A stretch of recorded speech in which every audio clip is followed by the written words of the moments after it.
Bonjour and a very good morning, everybody. It's good to see everybody here. I'm sure you'll agree with me that we had two very insightful and expansive presentations that gave us a very good overview of both Versailles as well as National Gallery and their thoughts on the theme this morning. My name is Paul. Happy to take questions. I know it is the first session and it does take some time to warm up. I do have already some questions here. I'm sure these are questions from the crowd and not questions that were planted by the organizers. So that's one possibility. I also have prepared some questions. So since I've done some homework, so if you will allow me, both of you, maybe to ask the one question I have here, and then later on I'll take questions here and ask if there are questions from the floor. The time I have, do I have half an hour, organizers? Yes? Okay? Yes. All right. Okay, so maybe I can just talk a little bit about the operating environment that the world is in today. You know, is it an age of an awareness of increased nationalism? I wanted to hear your thoughts on the relationship between a cultural institution and the notion of a national identity. In Singapore, we're a young nation, just 50 years old. How does the National Gallery contribute or forge or add perspectives to nationhood, the idea of a national identity? And of course, in France, I think there must be complexity in this issue as well. I mean, the Versailles is a former palace. It's born of a monarchy. How do you make Versailles resonate for a young French person, perhaps not living in Paris, a person living in Marseille of immigrant background? How do you make the Versailles, speak to him? Yeah. That is this is not an easy question, because the trouble we have is to convince young people in France that they don't know Versailles, because in France, everybody thinks he knows Versailles. So they must come to Versailles and visit Versailles to know what it is and to know this heritage, to know this history. And I think everybody, if you are French or if you are from Singapore or if you are from Brazil, has an own idea about Versailles. And you must just face to Versailles and to imagine what you want. We don't have any lessons to give. Versailles is a symbol for culture in France, symbol of our own history, but I think it's much more than that now. Now it's something which speaks to anybody about gastronomy, as I said. We have a grand chef at Versailles, a 3-star chef now linked to the museum. And sometimes he recreates menus from Louis XIV. And at the same time, we have very great perfumers in France who can make a perfume inspired by Marie Antoinette's kind of perfume. And we call it Bouquet de la Reine. And this is a dream. And what I mean is, it is our identity, but it's not just our own identity. Versailles is universal, and I think Versailles can be understood by anyone in the world. You don't need to learn French. You don't need to know French history. Well, I guess for National Gallery, we have an easier job. The fact that the gallery is comprised of 2 national historic monuments, the City Hall, the former seat of government, and the former Supreme Court, already captures so much history and national memories of Singapore. Our first Prime Minister was sworn in here in the City Hall chambers. The Declaration of Independence, the first national anthem, was sung right at the City Hall steps. So there's so much history that's captured in these buildings.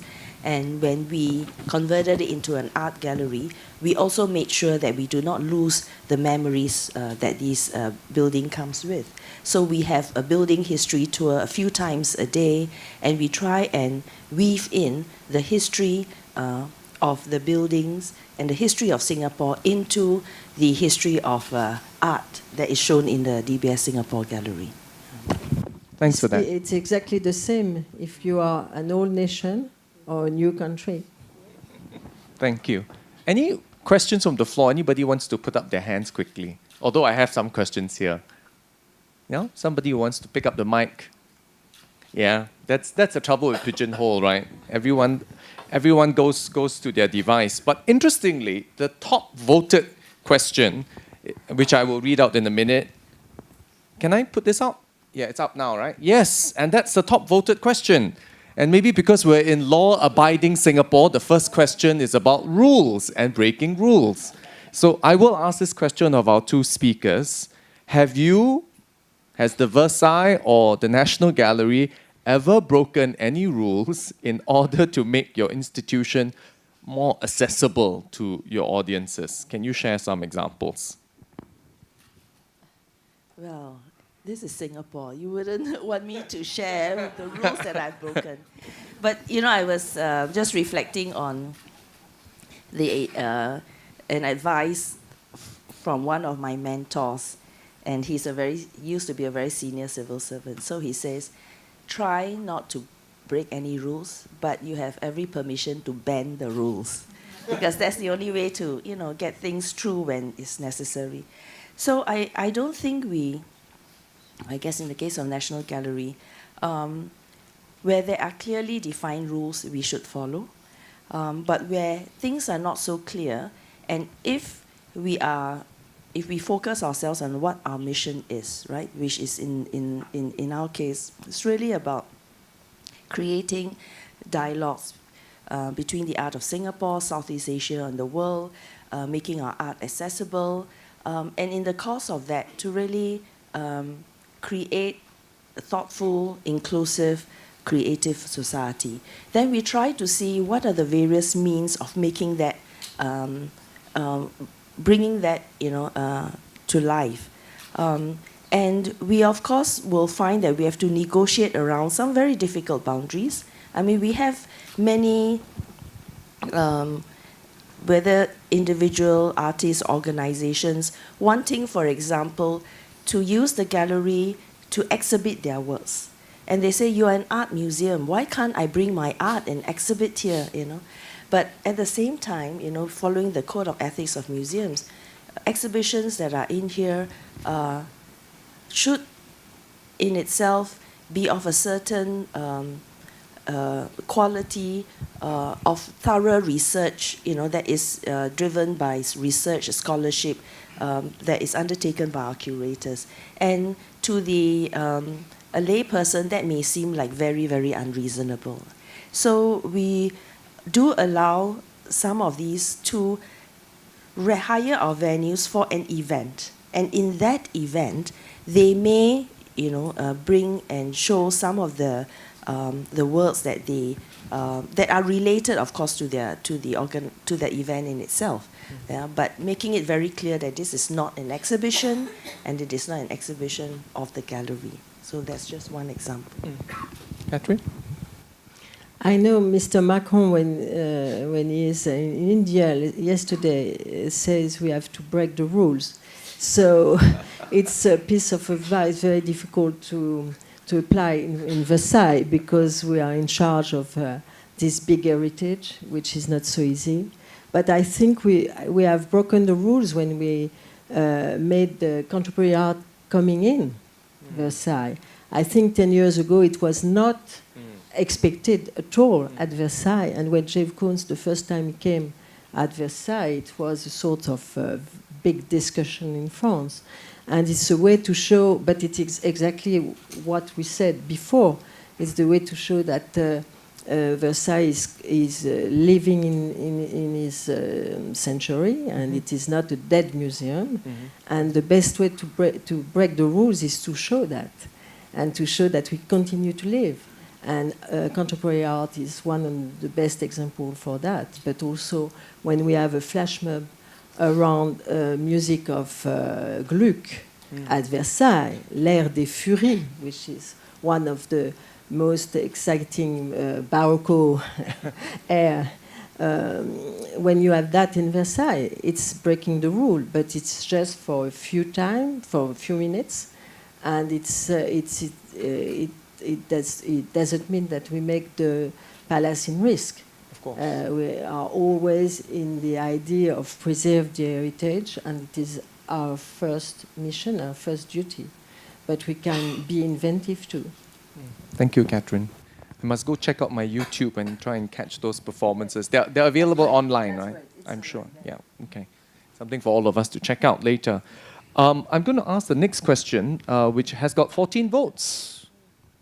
And it's about measurements of success.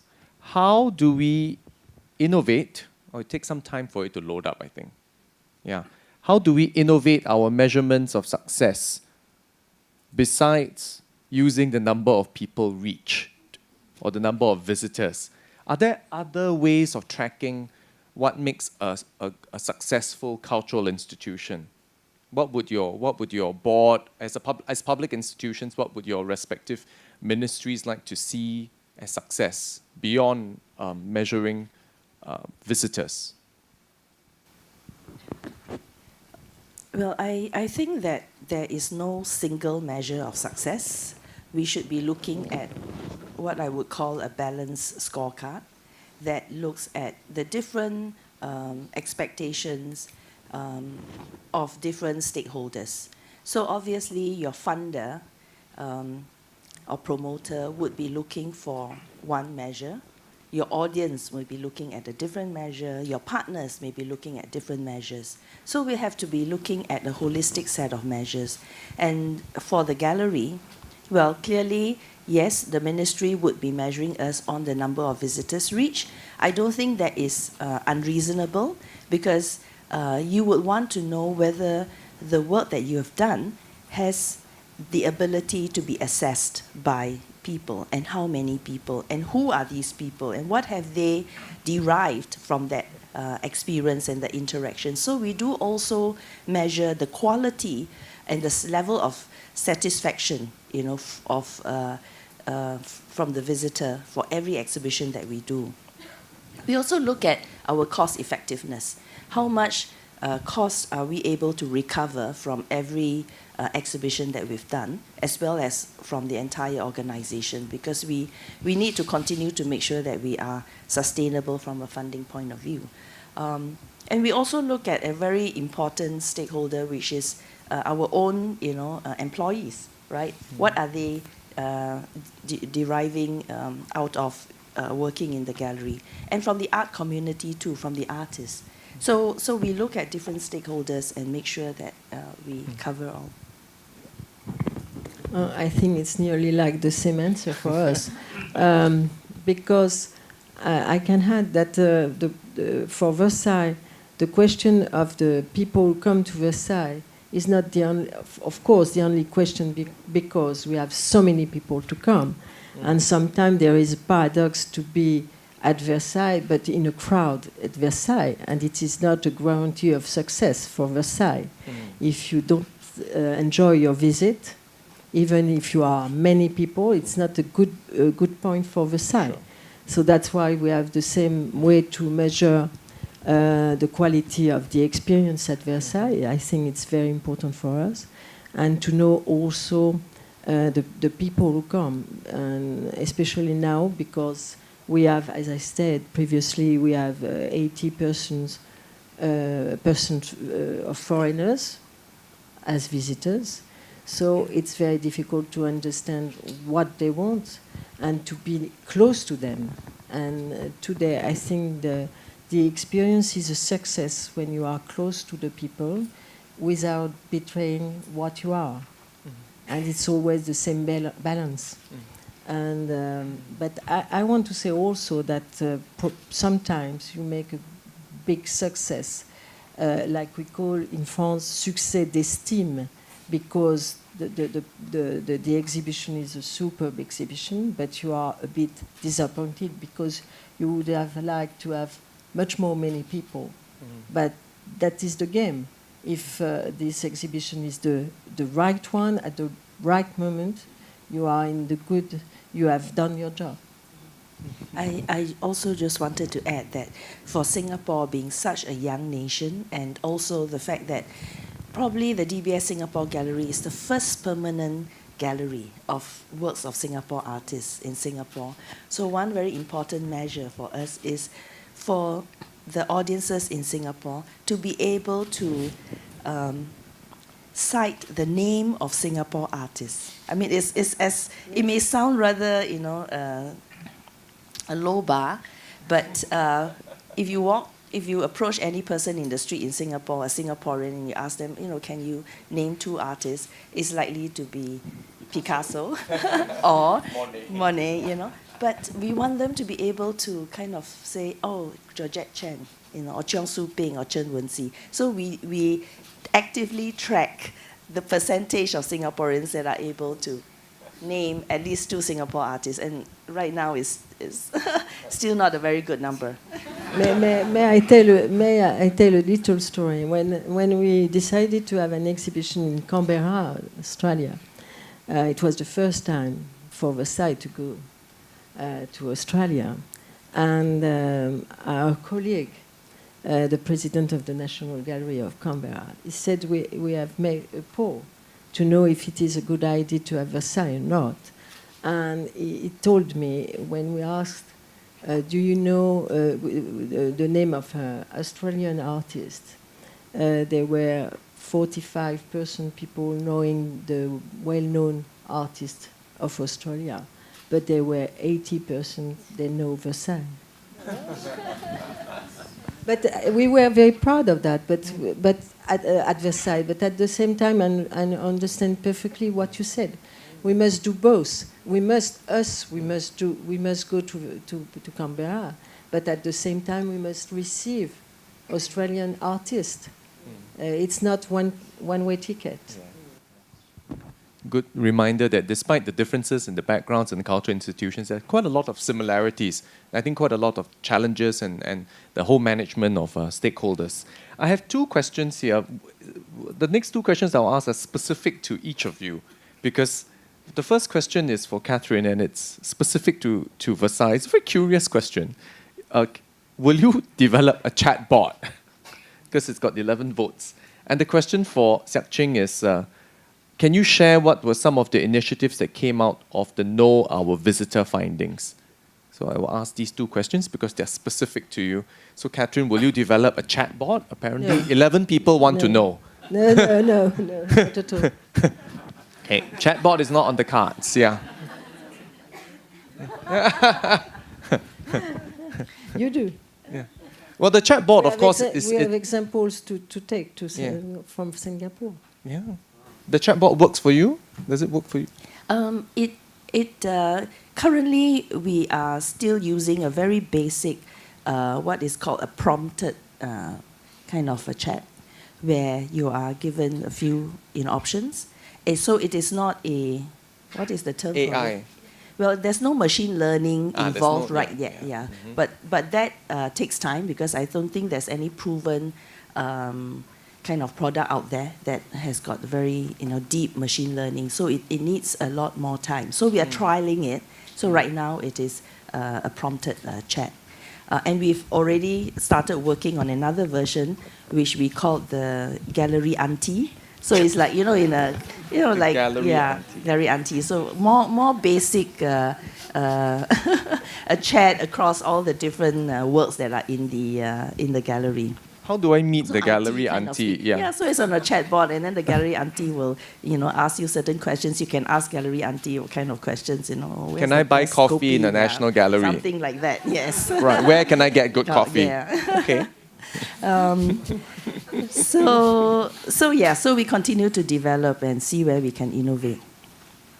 The other question was about what are some of the initiatives. From your Know from Our Know Our Visitor Visitor findings. So one very important initiative, and I talked earlier on about the Smart Museum idea of engaging and empowering our visitor, is that we started to test out concepts of our exhibition with them, with our some of our visitors, and we've shown them images, we've shown them the title of the exhibition and the narrative, and we asked them to comment, what resonates with you? Will you visit? And which of these images you think would be more appealing, would be a big draw. So we are engaging them even in the design of our exhibition. And we found that to be very useful. So for example, we tested out the Lim Cheng Ho exhibition with them, and we were surprised that many people were very keen to visit just because he paints Singapore. And there's that very strong resonance to what old Singapore looked like, all the different watercolors. And there were certain images that were particularly drawn, which particularly kind of resonates with them, which we could then use as the main key visual for our marketing. So these are very helpful feedback as we engage with the visitors. And when they know that they are being engaged, I think they feel a sense of ownership with the particular exhibition. Interesting. How do you use visitors or an understanding of your visitor to shape your programming or to shape your future? We don't have the same program as you have. I think it would be very difficult for such an institution like Versailles to test what we do about the 17th century and all that.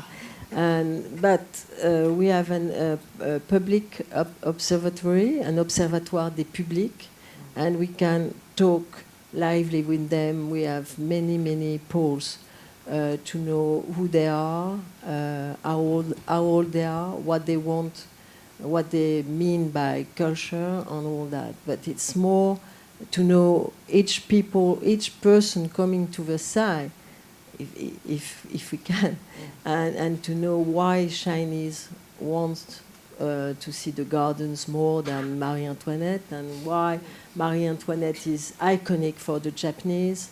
And it's very interesting for us to know who are our public, our different public, to show them the importance of all the whole domain, and to know that there is not only the hall of mirrors, when you can have fountains, and you can see the fountains. You can go to the two other chateaux, Trianon, Petit Trianon, Grand Trianon, and that means we need to know them to show them in the best way all the whole domain. I think it's the most important for us today. Thank you. I have a question here with 12 votes, and I think it lends quite nicely to a question I had prepared. Since I did some homework, I may as well ask my second question. And this question is, how can cultural institutions continue to remain relevant in such a fast-changing global playing field and play an active role to help audiences cope with challenges? If I can add on, in an age of fake news and the fragmentation of the information dissemination, and the different ways in which we now process knowledge, how can cultural institutions and their leaders help navigate this? How do you open dialogue, but yet at the same time you try to anchor some meaning, right? Because there is a curatorial vision, there is a kind of a narrative you might be alluding to, or there may be heritage and history, which anchors the exhibition or the works. I think we must do both at the same time, always. For Versailles, we must preserve and conserve heritage, and we must be very how can I say that? We must be very involved in that, but at the same time we must be open to the world. And there is no contradiction at all in my mind, because we can do both at the same time. It's a question of balance between both. It's a question of knowing what we are and knowing what we want and knowing what we want to show to the world, and knowing what we want to share. But when you are, when you know what you are, it's easier to go to the others, I think. And I think it's the main duty for us. It's to be solid and at the same time to be wide open. I alluded a little, to that in my presentation, where I feel that art itself can be a positive disruptor and kind of assure us that disruption is not always a bad thing, that a fast-changing world is not always a bad thing, because there are positive benefits that come out of it. So the digital revolution has made us so much more connected across the world. Information just flies by in a second. But at the same time, we just need to be very conscious about the downside and navigate, carefully and anticipate what the downsides are. But coming back to art, visual, institutions, visual art institutions, we can use art to, as you mentioned, to create dialogues between the artists and the audience and between audiences themselves. Because a piece of work doesn't just allow you to look at it from one perspective. There are multiple perspectives. And to be comfortable with that fact, and I think for Singapore in particular, for those of us Singaporeans, you know that we are so besotted with this one right answer phenomenon. But art tells you that there is not necessarily just one right answer. There are multiple perspectives. And to be able to talk, negotiate, discuss that, I think is already helping us to develop this capacity to deal with change. Very apt reminder. I'm also told that I've only got 5 minutes left, so I do want to give an opportunity to someone who wants to ask a question, because I think people who put up their hand should be given priority. And yes, we have a lady there. Yes, could I have a microphone come down to the lady in front? And since we have wonderful interpreters, you can ask your questions in both English, Francais, or Mandarin if you want. Yeah, Hokkien too. I can try and translate. Yeah. Yes. Good morning. Thank you very much. Speaking of art and dialogue, I have one question for the Anish Kapoor sculpture in Versailles. Is this the kind of dialogue you wish to happen, or is it something you learn from now? You discuss with the artist very clearly what he will show and so on.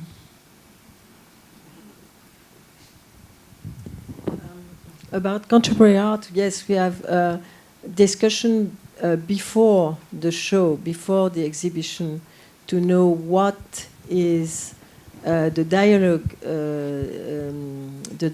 between the artist and the palace. And for all the artists since the beginning, since more than 10 years now, this is a dialogue. Sometimes the dialogue may be a conflict. It was the case for Anish Kapoor, because he wanted to show what was Versailles before Versailles. What was the chaos before Versailles was so harmonious, and I think it was an interesting point of view, even if it was strongly discussed in France. But every artist for contemporary art exhibitions come with his own view about Versailles, about history of Versailles. When you have the Italian Pennone, when he came to Versailles, it was the painter of nature who came to Versailles, a painter of the dialogue with nature. It was much more, in a way, much more comfortable to Versailles. But it's important for Versailles to have different point of views and to mix all the ideas about our long, long history. There is not one way to see Versailles, as I said before. And it's the same for the artists. And it was the same for Jeff Koons when he came, and it was the same when Murakami came. They come with their culture, with their own point of view. But the fact is they are not in a gallery, they are not in a contemporary museum, they are at Versailles. They must know what is the scale of Versailles and why they want to come. It's not. The question is not only for us, it's for them too. And they must to have the idea of Versailles. And I can say they are very involved in it because they know it's a very particular place in the world. And it's not so easy to face Versailles. And when they come for the first time, they always ask the same thing. They ask to walk and walk in the gardens, to understand what it is, to understand the scale of the domain. And after that, when we had Olafur Eliasson last year at Versailles, and he is an artist involved, interested by waters and light. And of course, his show was around waters and light at Versailles. But waters and light at Versailles are DNA. So at any time, even if it is difficult, it is a dialogue with the place. It is not the same thing to come to Versailles as to go to Centre Pompidou or to go to a big French gallery. Yes. Thank you, Catherine. I'm just going to sneak in one last question, if you can indulge me. And we talked about this a little bit earlier before we started, and that's about the role of the role that public institutions can play in the space of cultural diplomacy. You know, I remember here at the National Gallery, I even briefed some of our Singapore ambassadors on one of their visits back to Singapore, and there was so much enthusiasm about what the National Gallery stood for and how it can kind of give the larger world, you know, a sense of what Singapore is, the cultural face of Singapore. And of course, Versailles, not very long ago, just hosted, President Macron hosted Mr. Putin from Russia, and that was very well received, I believe, by the Russians. And there was a show of Peter the Great, right, the Tsar, and it was his tricentenary, if I got that right. Yeah. So, what are your thoughts on this? I'll be happy to hear your insights. I think the visit of President Putin is a very good example of the link between heritage and present. Because this exhibition about Peter the Great, when he came 3 centuries ago at Versailles, and when he came, it was to create the relationship between Russia and France. And I think that idea of the past gives the idea today to the President Macron to receive Mr. Putin. And it is our history, because now Versailles is not no more a royal residence, but it is a republican palace.